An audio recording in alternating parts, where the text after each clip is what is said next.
ប្រជាពលរដ្ឋកំពុងបង្ហាញស្មារតីរួបរวมក្នុងការគាំទ្រផលិតផលក្នុងស្រុកដើម្បីថែរក្សាចរន្តសេដ្ឋកិច្ចជាតិតាមរយៈកម្មវិធីពិព័រណ៍ផលិតផលខ្មែរក្រោមប្រធានបទខ្មែរធ្វើបានចូលរួមជំរុញគាំទ្រផលិតផលក្នុងស្រុកដែលរៀបចំឡើងរយៈពេល3ថ្ងៃពេញដែលចាប់ផ្ដើមពីថ្ងៃទី26ដល់ថ្ងៃទី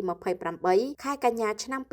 2025ខឿនការពារជាតិមួយដែលមានលំនឹងគឺការចេញពីស្មារតីសម្លេងសកម្មភាពរួមគ្នាដើម្បីថែរក្សាចរន្តសេដ្ឋកិច្ចជាតិតាមរយៈការគាំទ្រនិងប្រើប្រាស់នៅផលិតផលនៅក្នុងស្រុកដែលនេះគឺជាការគាំទ្រដល់ការរីកចម្រើនខាងសេដ្ឋកិច្ចសម្រាប់រយៈពេលវែងហើយសកម្មភាពនៃការគាំទ្រយ៉ាងផុសផុលនេះបានបង្ហាញចេញជារូបរាងនៅក្នុងកម្មវិធីពិព័រណ៍ផលិតផលខ្មែរក្រោមប្រធានបទខ្មែរធ្វើបានចូលរួមជំរុញគាំទ្រផលិតផលក្នុងស្រុកដែលរៀបចំឡើងរយៈពេល3ថ្ងៃគឺចាប់ពីថ្ងៃទី26 27និង28ខែកញ្ញាឆ្នាំ2025នៅមជ្ឈមណ្ឌលសន្និបាតនិងពិព័រណ៍កោះពេជ្រដែលរៀបចំដោយសហភាពសហព័ន្ធយុវជនកម្ពុជាការដាក់តាំងពិព័រណ៍ផលិតផលចម្រុះដ៏សម្បូរបែបមកពីគ្រប់វិស័យរួមមានភោគផលកសិកម្មផលិតផលឧស្សាហកម្មឧបករណ៍បច្ចេកវិទ្យាថ្មីៗរួមទាំងម្ហូបអាហារដ៏មានឱជារសឈ្ងុយឆ្ងាញ់ទាំងបែបជាតិនិងអន្តរជាតិរួមទាំងផលិតផលក្នុងស្រុកជាច្រើនប្រភេទសរុបចំនួន283ស្តង់ពិព័រណ៍ផលិតផលខ្មែរនេះបានធ្វើឡើងក្នុងគោលបំណងតាំងបង្ហាញផលិតផលក្នុងស្រុកដើម្បីចូលរួមជំរុញគាំទ្រផលិតផលក្នុងស្រុកដែលជាកត្តាចាំបាច់ដើម្បីពង្រឹងសមត្ថភាពផលិតផលនៅក្នុងស្រុកបង្កើតឱកាសសម្រាប់ប្រជាពលរដ្ឋខ្មែរនិងជំរុញចរន្តសេដ្ឋកិច្ចក៏ដូចជាផ្ដល់ឱកាសដល់អាជីវករពាណិជ្ជករសហគ្រិននិងក្រុមហ៊ុនក្នុងស្រុកអាចតាំងបង្ហាញនិងផ្សព្វផ្សាយផលិតផលរបស់ខ្លួននិងធ្វើអន្តរកម្មជាមួយនឹងដៃគូអាជីវកម្មផងដែរលោកស្រីខៀវមីនីតំណាងផ្សារខ្មែរអេឡិចត្រូនិកដែលមានឈ្មោះថា cambotrade.com គឺជា website ដែលដាក់លក់ផលិតផលខ្មែរចម្រុះជាច្រើនមុខដែលបង្កលក្ខណៈងាយស្រួលសម្រាប់អតិថិជនមិនថានៅក្នុងប្រទេសនិងនៅក្រៅប្រទេសនោះទេហើយនេះគឺជាមោទកភាពមួយរបស់កម្ពុជាដែលអាចបង្កើត website ដាក់លក់ផលិតផលខ្មែរទៅកាន់ពិភពលោកបានលោកស្រីបន្តថាទីផ្សារនេះមានការគាំទ្រច្រើនសម្រាប់ភ្ញៀវនៅក្រៅប្រទេសដែលតែងតែបញ្ជាទិញទំនិញពី website cambotrade.com នេះផងដែរមានការ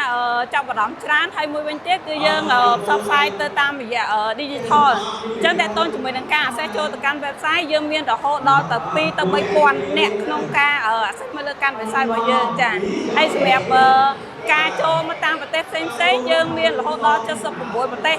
ដែលអាច access នៅលើ website យើងបានតែម្ដងចា៎បងអញ្ចឹងការគ្រប់គ្រងពីក្រៅប្រទេសអំពីផលិតផលខ្មែរហ្នឹងតើមានច្រើនគួរឲ្យកត់សម្គាល់ដែរទេបងមករយៈក្រោយនេះចាច្រើនយើងបាននាំចេញទៅជាង10ប្រទេសមានទីតាំងរោងចក្រនៅខេត្តស្វាយរៀងក្រុមហ៊ុនផលិតសម្បកកង់ Iron Head លោកប៉ិនលីហេងបុគ្គលិកផ្នែកលក់ដែលកំពុងឈរបង្ហាញពីផលិតផលនៅក្នុងពិព័រណ៍នេះបានបង្ហាញក្តីរំភើបខ្លាំងពីសន្ទុះនៃការគាំទ្រផលិតផលខ្មែរតួយ៉ាងដោយសម្បកកង់ដែលកំពុងដាក់បង្ហាញនេះគឺសរបញ្ជាក់ឲ្យឃើញថាកូនខ្មែរនាពេលបច្ចុប្បន្ននេះគឺអាចធ្វើបានកូនខ្មែរជាច្រើនបានទៅរៀនជំនាញមកពីបរទេសហើយបានមកអភិវឌ្ឍនៅប្រទេសវិញតាមជំនាញរៀងខ្លួនហើយពិព័រណ៍នេះពិតជាបានជួយសម្រួលយ៉ាងច្រើនដល់អាជីវករទាំងអស់ដែលកំពុងមានផលិតផលនៅក្នុងដៃអាចតាំងបង្ហាញនិងណែនាំទៅដល់អតិថិជនភ្លាមសម្រាប់ខ្ញុំផ្ទាល់ហ្មងដោយសារតែខ្ញុំជាអ្នកលក់ផលិតផលខ្មែរមួយដែរនៅពេលដែលដាក់ការតាំងបង្ហាញនៅនេះគឺយ៉ាងទទួលបានការចាប់អារម្មណ៍ច្រើនមែនទែនដោយសារតែដូចបងបានឃើញយ៉ាងតាំងពីព្រឹកគេមកសួរហោហែឲ្យតែថាឃើញផលិតផលខ្មែរយ៉ាងហោចណាស់ក៏ចង់ដឹងចង់ឮថាវាពិតជាផលិតផលខ្មែរមែនអត់គុណភាពវាមិនដែរអញ្ចឹងមើលការសន្ទុះគ្រប់គ្រងគឺគាត់មានអារម្មណ៍ថាចង់ដឹងចង់ឮអញ្ចឹងខ្ញុំចង់ឲ្យមានព្រឹត្តិការណ៍ហ្នឹងកើតឡើងជាច្រើនទៀតតែដើម្បីឲ្យយើងបានផ្សព្វផ្សាយទៅដល់ប្រជាជនយើងដែលគាត់អត់ទាន់មានអារម្មណ៍ថាទុកចិត្តរបស់យើងហ្នឹងណាអញ្ចឹងឲ្យងាកមកមើលវិញហើយអាចមកសួរតាមស្តង់គឺមួយគឺគាត់បានបញ្ជាក់ពីគុណភាពបញ្ជាក់ពីគេហៅថាបច្ចេកទេស100% ដែលអាចប្រាប់ទៅគាត់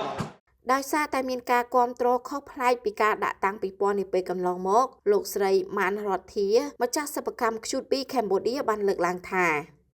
យើងមើលទៅពីមុនទោះបីយើងធ្វើ event យើងមានមនុស្សដើរមែនប៉ុន្តែគាត់អត់ទិញទេក៏គ្រាន់តែមើលប៉ុន្តែឥឡូវអត់ទេគាត់ដើរមកគាត់ឃើញគាត់សួរគាត់ទិញមកហើយអាវាថាគាត់សួរថាកន្លែងគាត់សួរតែមួយម៉ាត់ទេកន្លែងផលិតនៅណាពេលដែលយើងប្រាប់គាត់នៅពេលដែលយើងផលិតខ្លួនឯងយើងបាក់ចំហយើងអត់លាក់បាំងបងចង់ទៅមើលក៏ទៅបានបងចង់ទៅរៀនក៏ទៅបានដល់ពេលអញ្ចឹង គាត់គាត់ទៅសួរឲ្យគាត់ទិញយកហ្មងអញ្ចឹងយើងមើលឃើញខ្ញុំបើសម្រាប់ខ្ញុំវិញខ្ញុំសប្បាយចិត្តណាស់បងសប្បាយចិត្តនៅក្នុងការផលិតបន្ថែមទៀតដើម្បីឲ្យត្រូវគ្រប់តម្រូវការសម្រាប់ពួកគាត់ប្រើប្រាស់ ងាកមកប្រជាពលរដ្ឋដែលកំពុងមមាញឹកនៅក្នុងការទិញទំនិញខ្មែរឯនេះវិញបាននាំគ្រួសារមិត្តភ័ក្តិមកទស្សនានិងទិញទំនិញតាមតម្រូវការប្រចាំថ្ងៃរបស់ពួកគាត់កញ្ញាសេងហុងដៃកំពុងតែកាន់ទំនិញដែលទិញពីស្តង់ផលិតផលខ្មែរបាននិយាយថាកញ្ញាពិតជាសប្បាយចិត្តនិងបានឃើញពីភាពរីកចម្រើនរបស់កូនខ្មែរដែលមាននៅផលិតផលដ៏សម្បូរបែបជាច្រើនក្នុងនាមកញ្ញាជាអ្នកប្រើប្រាស់កញ្ញាក៏ចង់ឃើញនៅការបន្តផលិតនៅផលិតផលដែលមានគុណភាពសម្រាប់អ្នកប្រើប្រាស់ដូចជាកញ្ញានិងប្រជាពលរដ្ឋដទៃទៀតដើម្បីឲ្យស័ក្តិសមនឹងការគ្រប់គ្រង សិនជាតនេអាចនាំគ្នាមកបានព្រោះថាផលិតផលខ្មែរយើងមានច្រើនអាចមានជម្រើសច្រើនសម្រាប់យើងមកប្រើប្រាស់វាមានល្អជាងផុសប្រទេសជិតខាងយើងក៏មានដែរប៉ុន្តែដោយសារកុំខ្មែរយើងនៅមានកម្រិតធ្លាប់ប្រើរបស់គេអញ្ចឹងណាអញ្ចឹងយើងអាចងាកមកមើលផលិតផលខ្មែរយើងមែនគឺគុណភាពនៅថ្ងៃបើគុណភាពកាន់តែល្អពួកយើងកាន់តែនៅតែកាន់តែគ្រប់គ្រងចាខ្មែរធ្វើបានណាចាខ្មែរធ្វើបាន បាននឹងកំពុងនាំមិត្តភ័ក្តិមកទិញទំនិញនៅពីពណ៌និងត្រៀមបបួលមិត្តភ័ក្តិដទៃទៀតមកទស្សនាឲ្យគ្រប់3ថ្ងៃយុវជនសារិទ្ធមុនីជានិស្សិតផ្នែកសុខាភិបាលបានឲ្យដឹងថាជារឿងនឹកស្មានមិនដល់ថាផលិតផលខ្មែរនាពេលបច្ចុប្បន្នមានភាពសម្បូរបែបមិនចាញ់បរទេសឡើយហើយរូបគេសង្ឃឹមថាភាពរីកចម្រើននេះនឹងមានជាបន្តបន្ទាប់ក្រោយពីមានការគ្រប់គ្រងយ៉ាងច្រើនដូចពេលនេះ សំណុំពរឲ្យបងអ្នកផលិតគាត់ផលិតតែមកឲ្យមានគុណភាពដើម្បីឲ្យទី1យើងប្រើឲ្យបានយូរ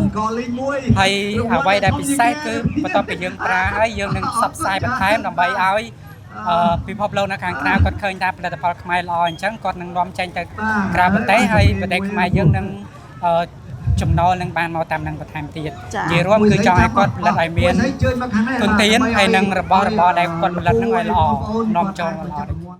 កម្មវិធីពិព័រណ៍ផលិតផលខ្មែរក្រោមប្រធានបទខ្មែរធ្វើបានចូលរួមជំរុញគាំទ្រផលិតផលក្នុងស្រុករៀបចំឡើងដោយសហភាពសហព័ន្ធយុវជនកម្ពុជាដោយមានការសហការរៀបចំដោយក្រសួងនិងស្ថាប័នពាក់ព័ន្ធរួមជាមួយនឹងការឧបត្ថម្ភគាំទ្រពីវិស័យរដ្ឋនិងឯកជនដែលបង្ហាញពីស្មារតីរួបរวมរបស់ប្រជាជនមកពីគ្រប់កោសិកាក្នុងនាមជាខ្មែរតែមួយសមាជិកគណៈអចិន្ត្រៃយ៍គណៈកម្មាធិការកណ្ដាលសហភាពសហព័ន្ធយុវជនកម្ពុជាអាយដាមហុយវណ្ណៈបានមានប្រសាសន៍ថាពិព័រណ៍ផលិតផលខ្មែរនាពេលនេះមានការចូលរួមច្រើនពីសំណាក់បងប្អូនប្រជាពលរដ្ឋហើយការចូលរួមនេះគឺជាផ្នែកមួយប៉ុណ្ណោះតែចំណុចសំខាន់មួយទៀតរបស់បងប្អូនប្រជាពលរដ្ឋគឺចង់ចូលរួមលើកស្ទួយផលិតផលខ្មែរដែលជាកត្តាសំខាន់របស់បងប្អូនដែលបានចូលរួមនៅក្នុងថ្ងៃនេះអាយដាមបន្តថានេះជាវិញ្ញាសាមួយដែលកំពុងដាស់ស្មារតីខ្មែរឲ្យខ្លាំងតាមរយៈការរួបរวมគ្នាជាសម្លេងតែមួយហើយជាសកម្មភាពតែមួយជួយថែរក្សាចរន្តសេដ្ឋកិច្ចជាតិយើងឲ្យរឹងមាំ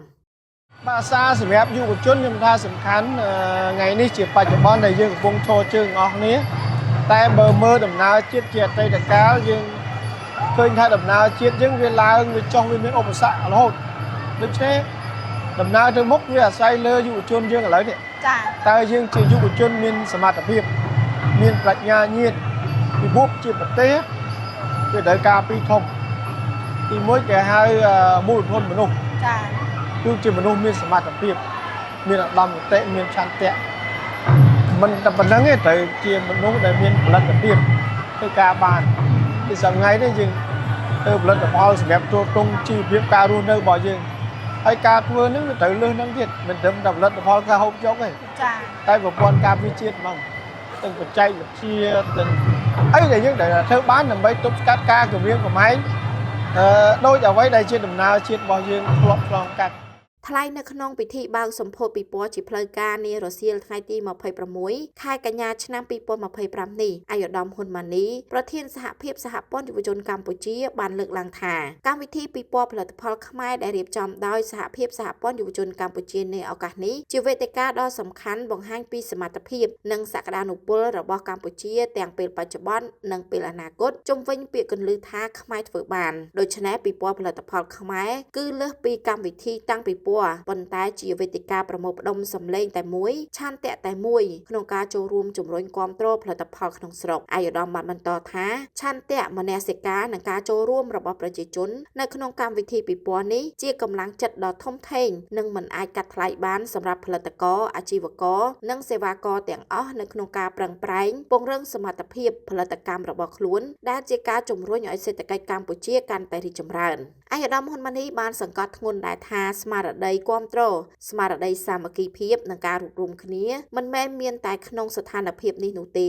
ប៉ុន្តែត្រូវបន្តមានជារៀងរហូតនៅក្នុងនាមគណៈកម្មការរៀបចំកម្មវិធីពិព័រណ៍អាយដាមក៏បានមានប្រសាសន៍ថ្លែងអំណរគុណចំពោះក្រុមការងារទាំងអស់ដែលបានប្រឹងប្រែងរៀបចំកម្មវិធីនេះឡើងព្រមទាំងថ្លែងអំណរគុណចំពោះក្រសួងស្ថាប័នពាក់ព័ន្ធម្ចាស់ឧបត្ថម្ភទាំងវិស័យរដ្ឋនិងឯកជនដែលបានចូលរួមចំណែកឲ្យព្រឹត្តិការណ៍នេះអាចដំណើរការទៅបានព្រមទាំងគាំទ្រគំនិតរួចផ្ដើមរបស់សហភាពសហព័ន្ធយុវជនកម្ពុជានៅក្នុងការរៀបចំកម្មវិធីព្រឹត្តិការណ៍និងវេទិកានានានាពេលកន្លងមកឯកឧត្តមបានលើកទឹកចិត្តឲ្យផលិតករក្នុងស្រុកខិតខំពង្រឹងសមត្ថភាពផលិតកម្មបង្កើនសេវាកម្មសម្បូរបែបដោយគិតគូរទាំងបរិមាណនិងគុណភាពនិងបង្កើនការប្រើប្រាស់វត្ថុធាតុដើមនៅក្នុងច្រវាក់ផលិតកម្មរបស់ខ្លួនហើយសហភាពសហព័ន្ធយុវជនកម្ពុជានឹងបដិញ្ញារៀបចំកម្មវិធីពិព័រណ៍ផលិតផលខ្មែរឲ្យបានរៀងរាល់ឆ្នាំនិងមានភាពទាក់ទាញដើម្បីជាប្រយោជន៍ដល់ផលិតករសេវាករអ្នកប្រើប្រាស់រួមទាំងសម្រាប់សង្គមជាតិកម្ពុជាទាំងមូលស្របតាមបុព្វហេតុនិងបេសកកម្មរបស់សហភាពសហព័ន្ធយុវជនកម្ពុជាសូមជម្រាបជូនដែរថាកម្មវិធីពិព័រណ៍ផលិតផលខ្មែរក្រោមប្រធានបទខ្មែរធ្វើបានចូលរួមជំរុញគាំទ្រផលិតផលក្នុងស្រុកនិងប្រព្រឹត្តទៅរយៈពេល3ថ្ងៃគឺនៅថ្ងៃទី26 27និង28ខែកញ្ញាឆ្នាំ2025ដោយមានការដាក់តាំងផលិតផលចម្រុះដ៏សម្បូរបែបមកពីគ្រប់វិស័យក្រៅពីការតាំងបង្ហាញផលិតផលជាច្រើនហើយកម្មវិធីពិព័រណ៍ផលិតផលខ្មែរក៏មានវេទិកាចែករំលែកចំណេះដឹងបទពិសោធន៍ពីភាគីពាក់ព័ន្ធនានាដើម្បីស្វែងយល់ដឹងបន្ថែមពីផលប៉ះពាល់នៃស្ថានភាពបច្ចុប្បន្ននិងយល់ដឹងកាន់តែស៊ីជម្រៅបន្ថែមទៀតនៅអ្វីដែលជាប្រយោជន៍ជាតិនាពេលបច្ចុប្បន្ននិងទៅអនាគតព្រមទាំងផ្ដល់វេទិកាក្នុងការប្រមូលផ្ដុំនិងសម្រួចស្មារតីស្នេហាជាតិរួមគ្នាជាសម្លេងតែមួយនិងព្រួតដៃគ្នាសាមគ្គីគ្នាជឿជាក់លើរាជរដ្ឋាភិបាលនិងកម្លាំងប្រដាប់អាវុធក្នុងការដោះស្រាយជម្លោះព្រំដែនកម្ពុជាថៃផងដែរ